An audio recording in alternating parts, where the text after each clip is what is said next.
Welcome back to the Live the Life podcast. I am your host, Eric Aroca. It is episode 29. Nine? Woo! Time is flying by. A consistent theme of our podcast, Sophie, is my hair. I don't know what to tell you. I need a haircut so badly, like 2 weeks ago. Yeah, you kind of look like a porcupine. That was mean and uncalled for. There should be no name calling on this podcast. You take it back right now. I'm sorry, I think about If you didn't hear that, Sophie said that my hair looked like a porcupine. But I think she's right, actually. It's a crap show. But that will all be taken care of on Sunday at noon. So, I was actually going to get my hair cut last weekend. Oh, Sophie, thank you. She just handed me the Coke Zero. I was actually going to get my hair cut last weekend, but my barber, she had a birthday party to put together for one of her kids. So I was like, family before my hair, which was like unheard of. I can't believe I actually said those words. But anyway, so this weekend it'll be taken care of. Excited to talk on this podcast for this episode. I think it's going to be fun. Little different than what we've been kind of doing, but I think it'll be good, insightful. I hope. And just want to remind everybody that the rewrite for the Live the Life podcast for the Live the Life You've Always Imagined book is out, available on Amazon. Hey, if you happen to get this book, it's a great read, and go ahead and leave me a review. That would be awesome. Now, if you don't like the book, just keep the review to yourself.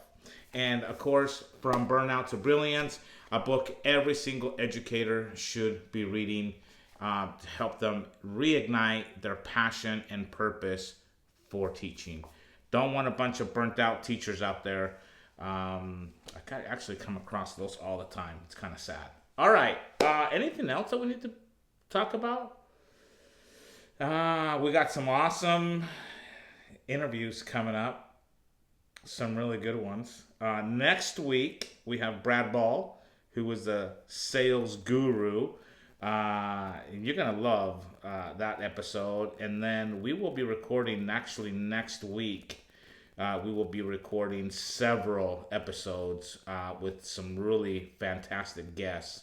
So something to look forward to. All right, here we go. The month of September just happens to be Self-Care Awareness Month. So everybody, happy Self-Care Awareness Month to all of you. Okay?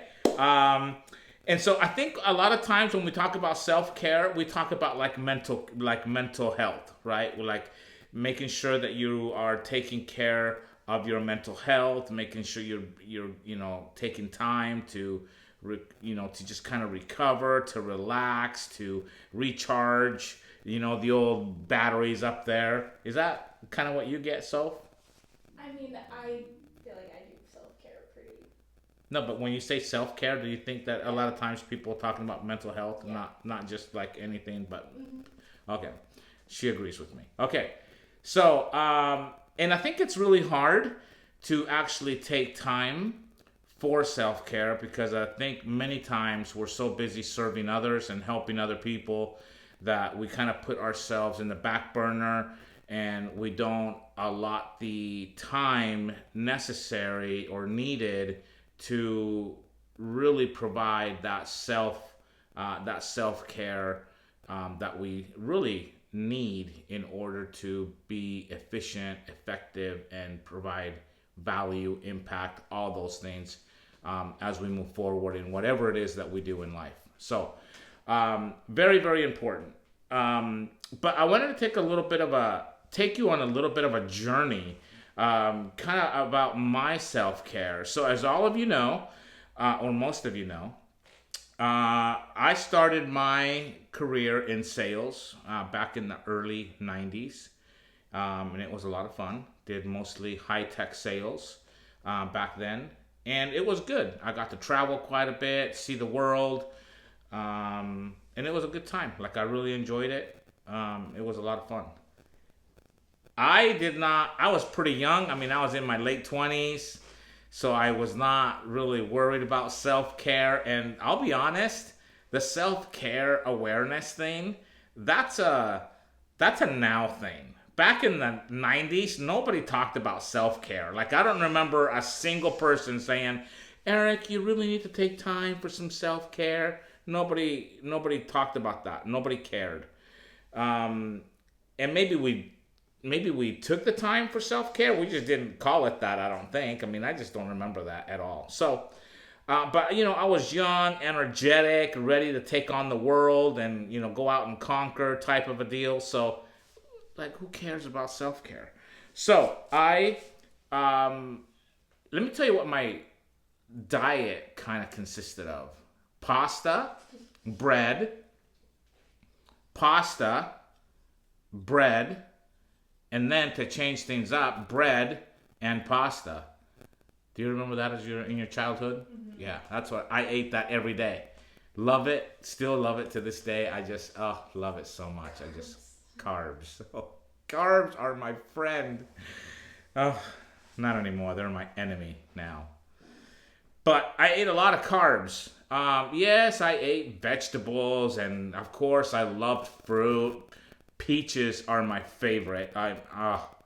Give me a ripe peach anytime. Peach cobbler. Oh my gosh! Like, don't even. Holy crap! We're gonna have to make a store run after this episode. We're gonna have to go to HEB and like go crazy. I don't want to cry. I'm not trying to cry. I'm just like, oh my gosh! They're dear to my heart. I miss them. We're gonna have to go have fun.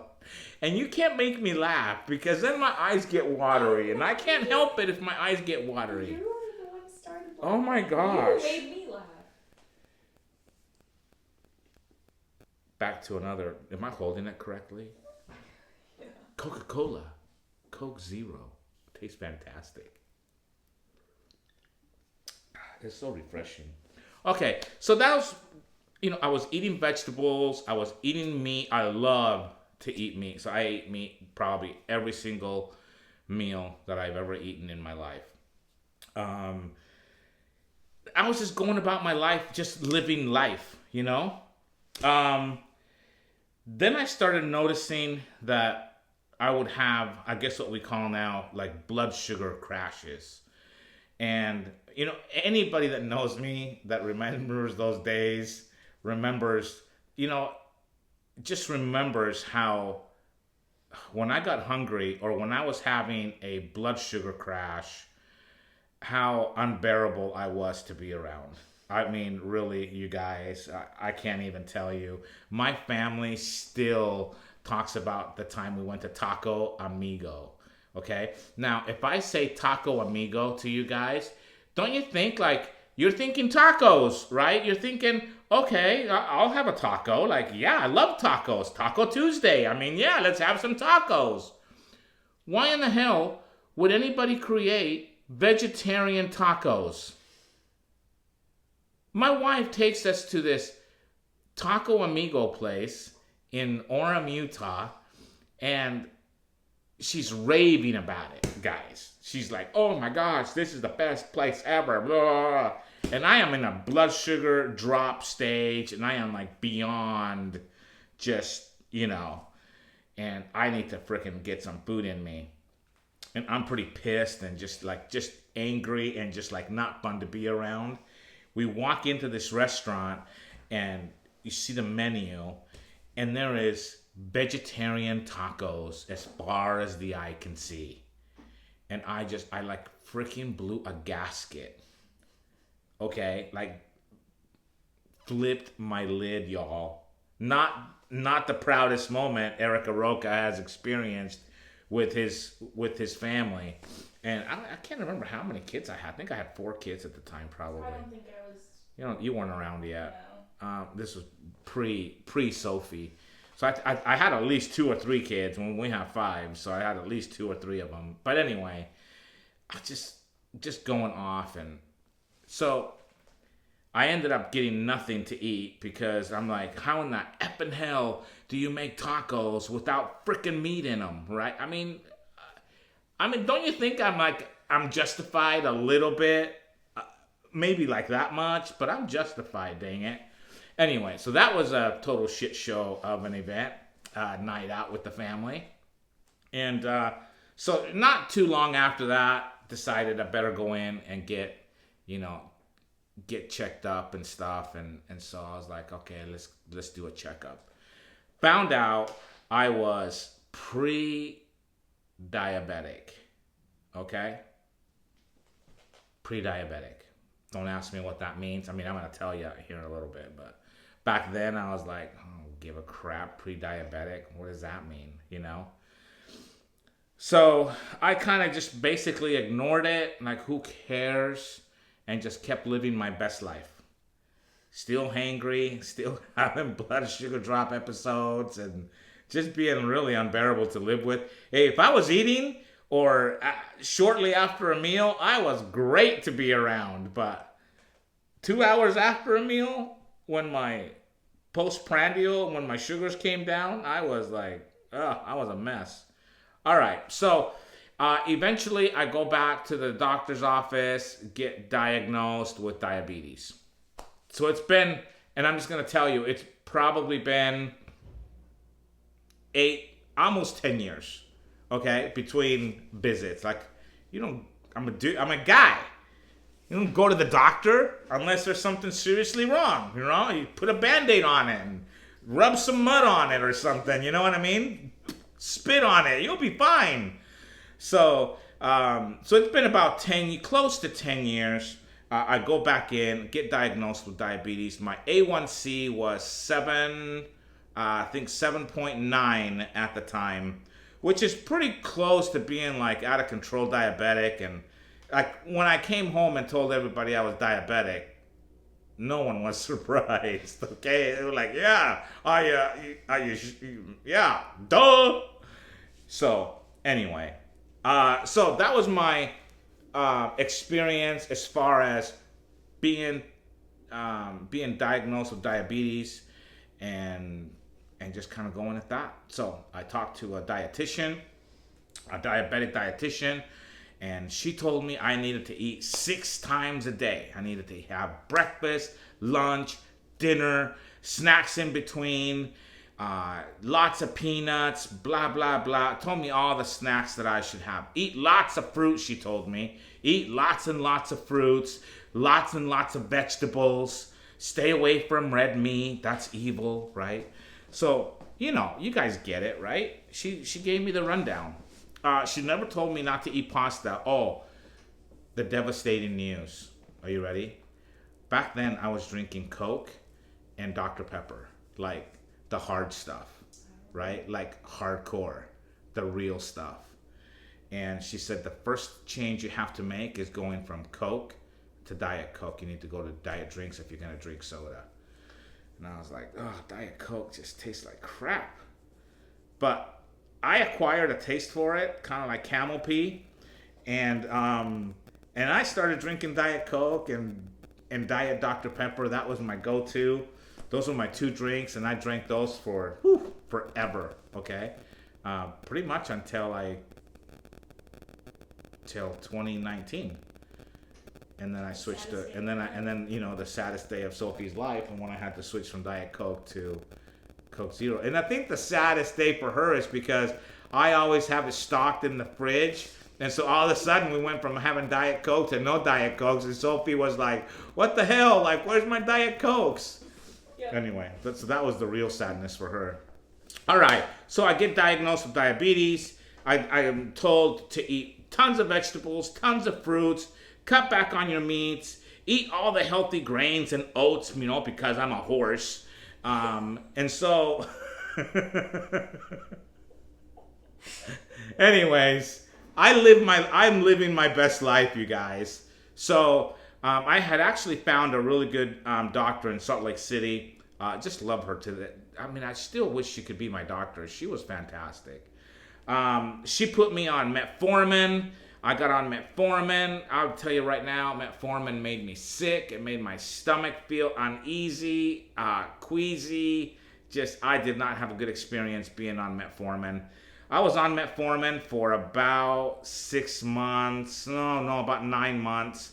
And one day I just decided I'm not taking this crap anymore. I don't care. And I had the thought that I could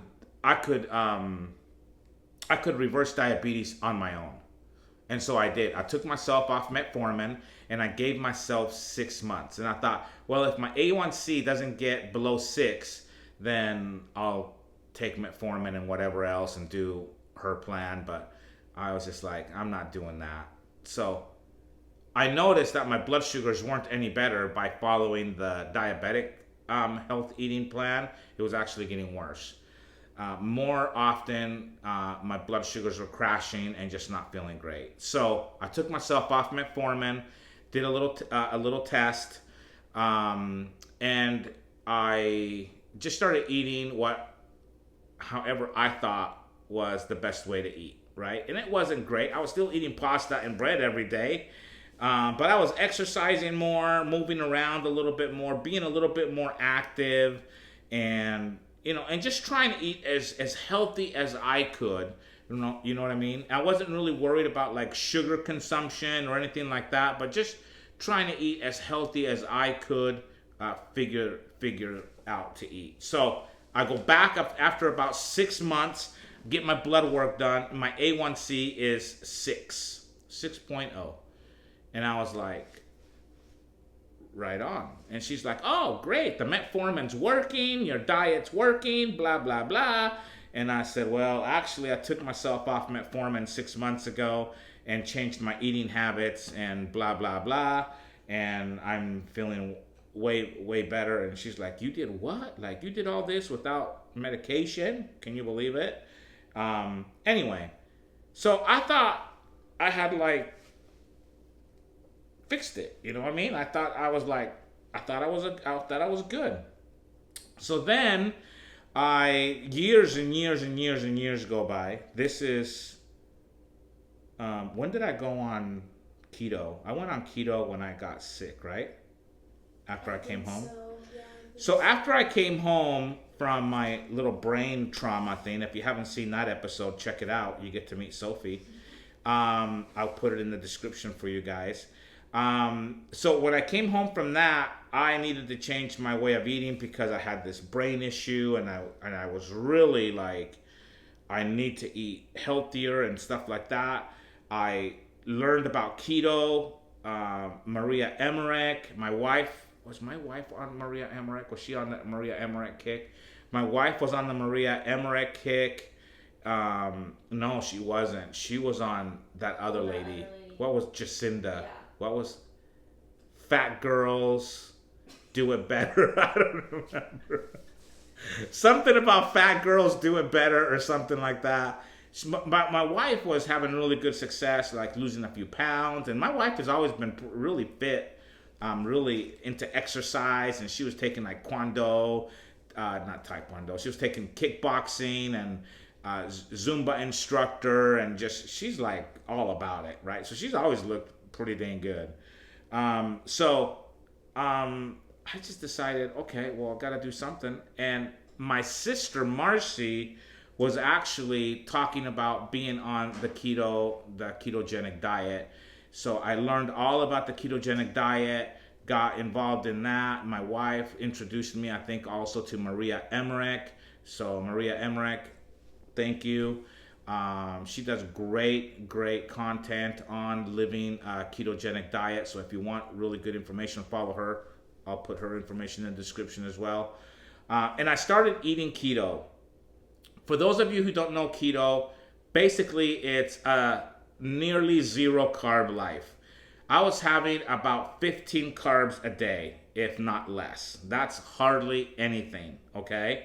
If you sneeze, there's some carbs in there probably, right? So it's like you can't, there's not a lot of allotment that you can have as far as carbs go. But it's a protein diet, like a moderate protein, moderate fat diet, okay? And so that's what I was following. Now, I want to tell you, I probably weighed about 217, 215 at that time, which for me, that's on the heavy side. Like, that's, me being like that, and my double chin is even worse when I'm 215. I'm only about 5'9" and a half, 5'10" on a good day, depending on what shoes I'm wearing. And so I decided to just go for it because everybody talked about how the ketogenic diet had like positive cognitive effect, and the brain fog would lift, and I had brain fog all the time, and just helps your memory and things like that. So I went ahead and started the ketogenic diet, learned all about it, and I thought it was going pretty well. One of the things that I noticed after about 6 months of being on the ketogenic diet is that my blood sugars were still crashing. And I was really, really strict. I did not have cheat days. I was totally on board and was going to do it. I lost weight. So I went from 215 down to about 190-ish pounds. About 185 pounds. Because I remember when I came home from the hospital in 2019, I was 180 pounds. And that's probably just from being in the hospital. So I was about 185 when I went in. So I'd lost, what's the math on that? Do the math, I don't know, whatever the math is on that. I'm not good at math. So I'd lost over 20 pounds, fair to say. And it was going pretty well. So I thought, well, this is working, except for the issue of my blood sugars not being stable and continuing to crash 2 hours after every meal. Okay? And the other thing that I realized is that I was always hungry. Like, constantly hungry. Always hungry. And I was like, oh man, this sucks. Because I'm always starving. Like, I couldn't have pasta. I was having zoodles, right? Zucchini cut in a strainer or a little cutter thing that makes them long, like spaghetti, like noodles. I'm sorry. So gross. I ate that crap once and I was like, that's not noodles. So no, I'm not eating that ever again. I do have other problems with the ketogenic diet. And my problem with the ketogenic diet is that they call food what it isn't. So they'll say, oh, you can have cauliflower mashed potatoes. And I'm like, well, they're not, it may be mashed, but they're not potatoes. It's cauliflower. So, you know what I mean? It's just asinine. Just call it what it is. You know it's not good if you have to give it a different name, the real name of actual food, in order for people to eat it. So, did it work? Yes, it worked. I kept my A1C under 6. I lost weight. I was exercising. I was what I thought eating better. So did it work? Yes, it worked. I did it for an entire year without cheating, and then I started reintroducing, pasta, bread here and there. Not a lot, but just here and there. I really liked eating healthy. I liked how I felt. I liked the energy that I had when I was eating really, really clean. And so I didn't totally go off, off the wagon and just, went crazy. But, I started incorporating other foods and sugar back into my life. So when we moved to Texas 3 years ago, I really needed to change things up because I had climbed in weight. I was now 227. So imagine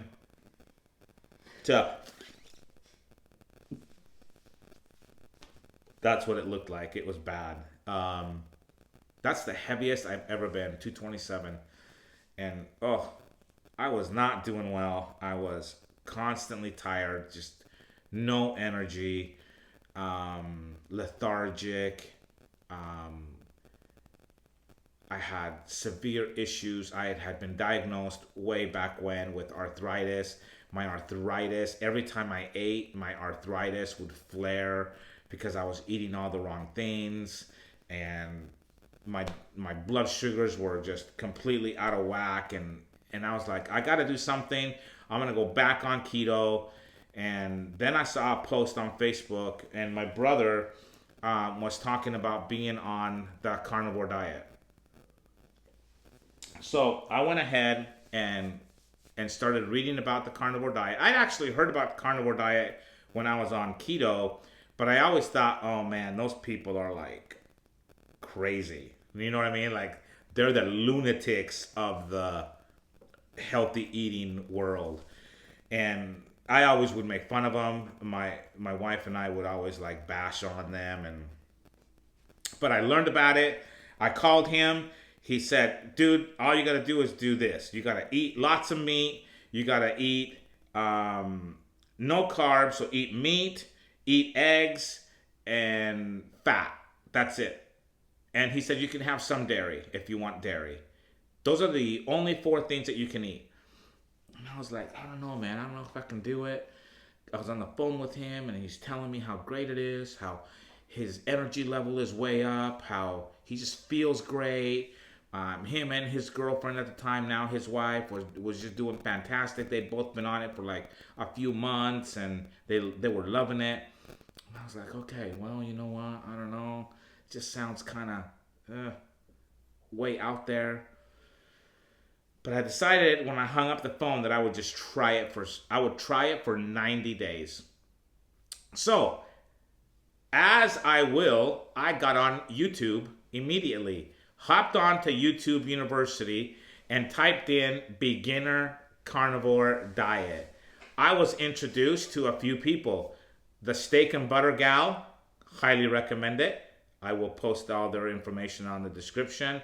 Dr. Kent Berry, and there's a couple of more that I'll introduce you to. But I started learning about the carnivore diet. So for dinner that night, I just decided to have, I think we just had some like beef stew meat. I cooked that and made myself some scrambled eggs, and that's what I had for dinner. That was my first carnivore meal. Cooked it all in butter. And come to think of it, I gotta tell you guys that one of my favorite things to eat is butter. And I mean butter. Like, I don't mean like I cook my eggs in butter. I cook all of my meat in butter, or beef tallow. I highly recommend beef tallow, or ghee is really great too. But as a snack, when I need to snack, when I need to like get rid of some cravings, because I have some sugar cravings, there's nothing better than grabbing a stick of butter.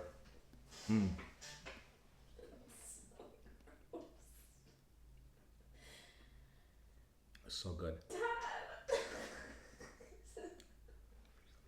So good. All right. So good. Oh my gosh, you guys. You have to cut that part of the butter off. I'll eat this. I'm not cutting nothing. I'm gonna eat this one. Yumlicious, y'all. Okay, so I started eating really, really clean. I'm having butter. I'm having serious sugar cravings. Carb cravings. Guys, I don't crave sugar nearly as much as I crave carbs. Pasta, bread in particular. So whenever I have those cravings, I know that there's not enough fat in my diet, so I eat more fat. So that's why I snack on butter. I'll go to the fridge, cut me a block of butter, and just eat butter. And it takes care of those cravings. It's also very satiating, so it's filling. It fills you up. It makes you feel good. It's really healthy for you. So, one of the other things that I've noticed being on the carnivore diet is my energy levels are way, way up. Like way up. I have more energy now in my mid-50s. I'm still calling it mid-50s, by the way, Sophie. I'm in my mid-50s than I did when I was in my 30s. By far. Like, it's not close. Way more energy. And just whenever I eat completely clean on carnivore, my blood sugars are always completely stable. Never have a crash. The only way I'll crash is if I cheat. If I have any kind of sugar, if I have any kind of carb, I will crash in 2 hours after I eat it. My blood sugars will plummet. I will crash. But being on carnivore, I only eat. Most days I eat twice a week. I usually eat lunch, and it's twice a day. Do I say twice a week? What the heck? Yeah, twice a week. I'd be like a stick, right? So I eat twice a day. Usually lunch. Definitely dinner. I never eat breakfast. I just don't like eating breakfast. Breakfast is not my friend. So I basically intermittent fast from dinner to lunch every day. So I'm like 14, 16 hours of intermittent fasting. And by fasting, I just mean I don't eat anything that spikes my insulin. Okay? And that's something that we need to learn. So it's been a really great ride, and I do want to provide you guys with a few tips and things, but I want to tell you a little bit about just some really good information. So I went and got my blood work done when I first started carnivore. So my I've been on carnivore for 6 months, and my triglycerides, which is your saturated fat, was 247, which is very high. My cholesterol total was 221. My HDL cholesterol was 45.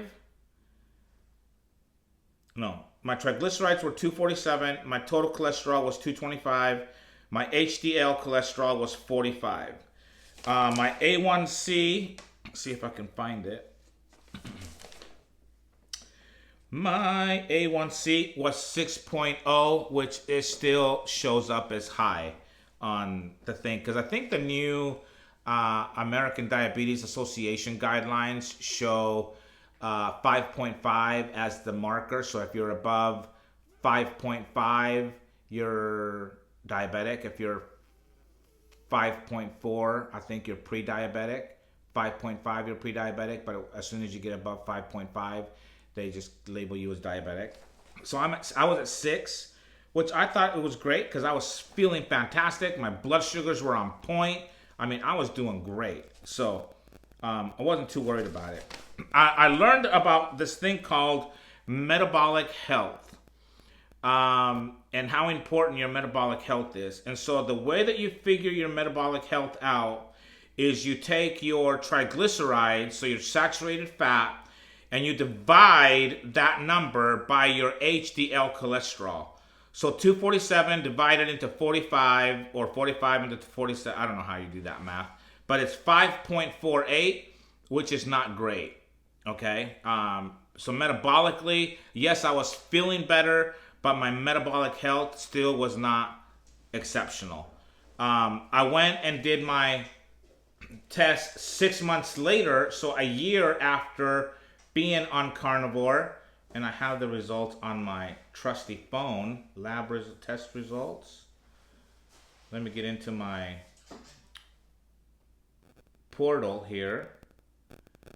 So I did them a year after. My hemoglobin A1C was... How come it doesn't tell me what my hemoglobin was? Oh, right here. 5.9. And I will tell you, for the last 15 years, my hemoglobin A1C has been 5.8 to 5.9. And it has really never deviated from that. Except for when I was diagnosed with diabetes, which was 7.1. This test, after 6 months of being on carnivore, which was 6.0. So, I mean, it's 1 point. So, basically, I was right there. So, between 5.8 and 5.9. Which is still classified as diabetic, but when I go and get my test results, at the bottom of my labs, it says type 2 diabetes reversed. So there's got to be something to that. All right, I won't go into all these boring numbers, but when I did my metabolic health the second time around, I divided my triglycerides to my HDL, and the number was 1.89. And Dr. Ken Berry says that if your number is 2.0 or under, you are in great metabolic health. Your metabolic health is doing great. So 1.89, fantastic. I'll take it. I've been on carnivore for 2 years now. And yes, I have sugar from time to time. Birthday parties, I will have cake. I will have chocolate chip cookies dipped in frosting with sprinkles. That's my birthday. That is my new birthday indulgement. I love that. It's so good. Okay. And so yeah, I from time to time I will have some. I will have something, but for the most part, I only eat red meat. I only eat eggs. I eat butter, and I have a little bit of cheese. Cheese is my condiment, so I'll use a little bit of cheese. I don't eat a lot of dairy, but just a little bit of cheese here and there. And I don't eat anything that has seed oils in it. I don't partake in any of that stuff. So I eat really, really, really, really clean. I'm down in my weight right now. I'm about 199 right now. So I need to start eating a little bit more so I can lose a little bit more weight. So I want to get down. My goal is to get down to about 180. So I wanted to share that with you, like some real numbers of what these things mean. I'll just tell you that my doctor, when she did my labs, she about had a total conniption fit when she saw that my triglycerides were 247. She was basically telling me that I was going to die. But everything I've read about the carnivore diet even says that, hey, your first labs may be a little bit high, may be a little, scary to your physician, but to go for it anyway.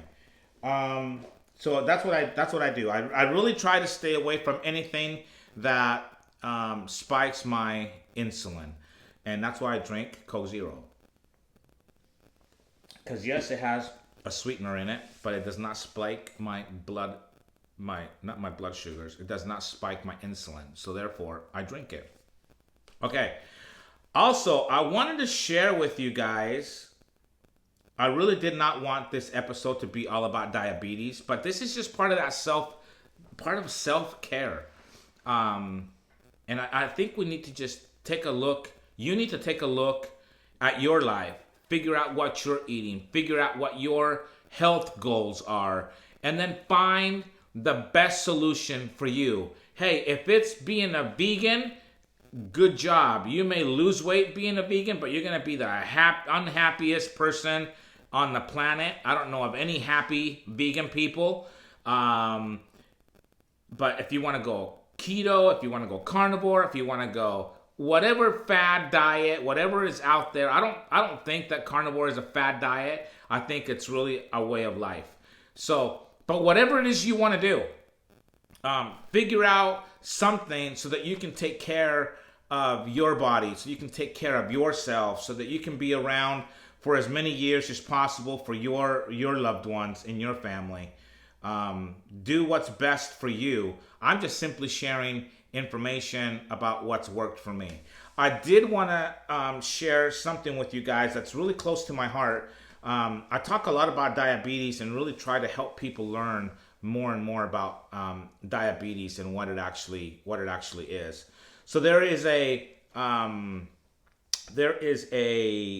article that I found quite a while ago. I don't even remember when this was published. I don't think it says when it was published, but I might have to put my glasses on. But it was on the Huff Post. I will put it on the description so you guys can go check it out. And it's titled, "The Lie That's Killing Us, Pre-Diabetes." Now, I will just give you a synopsis. When you get diagnosed with pre-diabetes, the reality of the situation is you've already been a diabetic for about 9 years. What happens to our bodies is you eat. Every time you eat, you spike your insulin. So this hand is my insulin. This is my blood sugars. You spike your insulin. Boop, you ate. Boop, you ate. Boop, you ate. boop, you ate. Every time you eat, you are spiking your insulin. Okay? Especially carbs, especially sugars. You're spiking that energy drink. You are spiking your blood sugars. Not your blood sugars, your insulin. All right, I got to get that straight. You're spiking your insulin. So you go to the doctor, they do a test, and they say, oh, hey, you're good, whatever. And over time, eventually what happens is your blood sugars have to catch up to your insulin levels. So they are slightly elevated. You get pre-diabetic. You're 5.4. Now you're pre-diabetic. And so the doctor tells you, hey, you're pre-diabetic, blah, blah, blah. You need to change your eating habits, exercise, do this so that you won't have diabetes. But the reality is you've already been a diabetic for about 9 years on average because your insulin is spiked. Your insulin is way up here. It just takes time, and it takes about that amount of years for your blood sugars to catch up to your spiked insulin. So that's why you're like, fine, you're good. Oops, you're pre-diabetic. Oops, now you're full-blown diabetic. Oops, now you're out of control diabetic. Okay? That's how it works. There's no such thing as pre-diabetes. Pre-diabetes is like saying you're pre-pregnant. You're either pregnant or you're not. If you are 30 seconds pregnant, you are pregnant. If you are 5.5 and they say you're pre-diabetic, you're full-blown diabetic. You are a diabetic. Okay? So that's why we say, I love this article, The Lie That's Killing Us is Pre-Diabetes. I'm not going to read the whole thing to you. He does recommend, the author, Reba Greenberg, is the contributor. She does suggest that diabetes be treated as cancer. So like stages, you have stage 1, 2, 3, 4 for cancer, that we do the same thing for this. Pre-diabetes would be stage 1 for a type 2 diabetic. Okay? So that's what it means. I'll just put this in there for you guys to read. It's some really, really great information, and I think it puts diabetes in the proper light, in the proper framework of what it actually is. And so I think it could be very, very eye-opening. I'll just tell you that on this article, stage 1 is pre-diabetes. Stage 2 is the body's ability to produce and use insulin is further impaired than stage 1. Complications are often present, particularly those that affect the circulatory and nervous system. Metabolic syndrome is common. Stage 3, patients exhibit several and or severe diabetic complications, including neuropathy, which is not fun, vision loss, that would suck, foot ulcers, amputations, blindness, kidney disease, heart disease. Heart disease does not come from eating red meat, y'all. It comes from diabetes. It's one of the bad effects of diabetes, okay? Stage 4, well, it's death. Just like cancer, it's terminal if you don't take care of it. So, it's a great article. I hope you guys enjoy it. I do want to give you guys some tips, I think. Also, like if you're traveling, there are ways that you can eat clean. I simply just ask, hey, do you cook your food in seed oils? If they say, yeah, we use vegetable oil, I just don't eat at that restaurant. I just don't get anything. I don't eat their food. Seed oils are horrible for you. They're horrible for your inflammatory response. So I have arthritis. I stay away from anything that inflames or that attacks my arthritis because I know I'll have joint pain. I don't want to be in pain. So just ask questions, and just make the best choices that you can possibly make. Get that information. Do a little bit of a deep dive. Find what works for you and stick with it. and go for it. I think we could all eat cleaner. I kind of like the idea that everything, when you go shopping, when you go to a grocery store, everything that's in the middle is designed to kill you. Think about this. Everything in a grocery store that's in the middle is designed to kill you.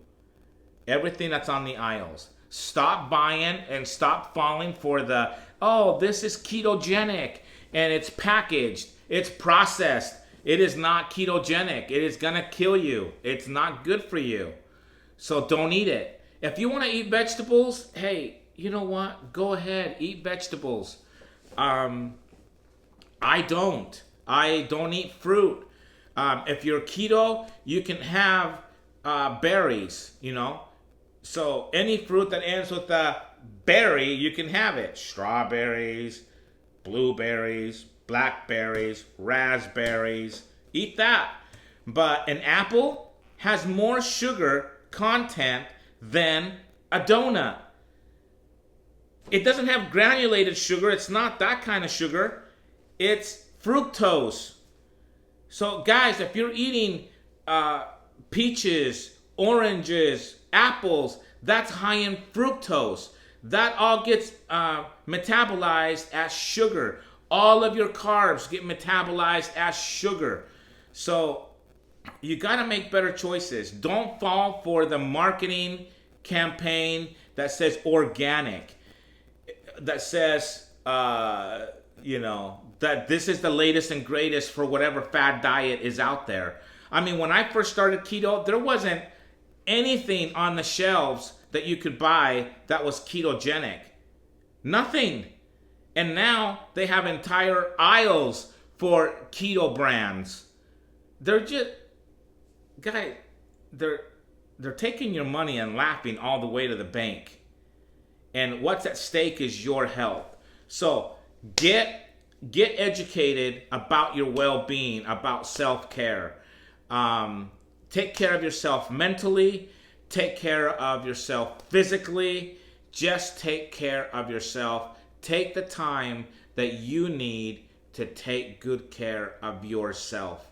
And once you start taking care of yourself, spread the word.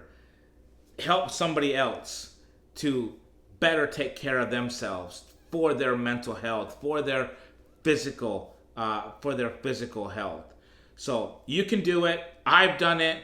I continue to do it. I will probably never go off of carnivore diet because I really love the food. I don't focus on what I don't eat. I focus on all the things that I can eat. So it's just a shift in your mentality in no matter how you decide to eat. So go for it. You can do it. You owe it to yourself. You owe it to the people who love you. And who want you to be around for a very, very, very, very long time. So, happy Self-Care Awareness Month for the month of September. Let's make sure that bleeds into the month of October, November, and December. So you've got a few months left. Do an experiment. I went on keto for 90 days. And I'll tell you, it was hard because I'm on carnivore, because I was not losing any weight. I was gaining weight. I gained weight. I went from 222 to 227 in a month. And I was like, what the hell? Like, I was supposed to lose weight. I was so frustrated. I almost went off of carnivore. And everybody told me, yeah, just stay with it. You got to give yourself 90 days. 90 days was hammered into my head. After 30 days, I started losing weight. And it wasn't a lot of weight. It was like half a pound here, half a pound this week, a pound the next week. But that started to add up. And in 90 days, I had lost over 20 pounds. So you can do it. You owe it to yourself. And hey, we all can make better choices. So if it's not butter or Coke Zero, find what works for you so that you can live the life you've always imagined?